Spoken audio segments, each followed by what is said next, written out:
எவ்வளோ விபத்துகள் நடந்திருக்குது. இது ஏற்படுத்தின ஒரு தாக்கம் வந்து வேற விபத்துகள் அது ஏற்படல. இது என்னமோ ஒரு மாதிரி மனசுக்கு ரொம்ப சங்கடமா இருக்கு. ஏன்னு புரியல.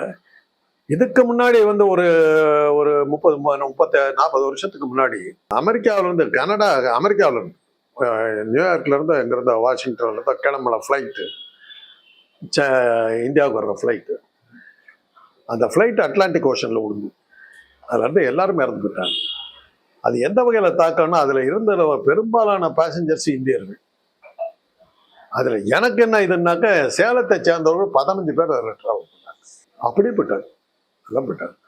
அதுல என்ன இதுன்னாக்கா அட்லாண்டிக் ஓஷன்ல விமான பயணம் ஆரம்பிச்சு அந்த இடத்துல விமான விபத்தே நடந்தது இல்லையா.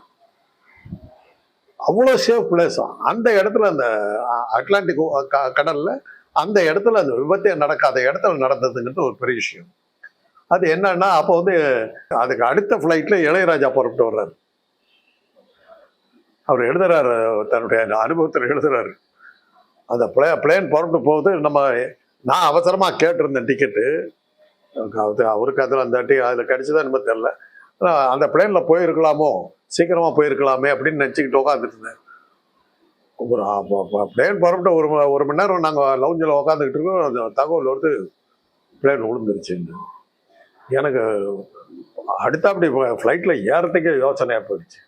அந்த அளவுக்கு நான் அப்புறம் எல்லாம் தைரியப்படுத்தினாங்க. ஒரு பிளேன் விழுந்தா அடுத்த பிளேன் விழுணுங்கிறதுல இன்னைக்கு வாங்க அப்படின்னு சொல்லி நான் ரொம்ப மிக பயத்தோடு ஏறின ஒரு விமான பயணம் அது.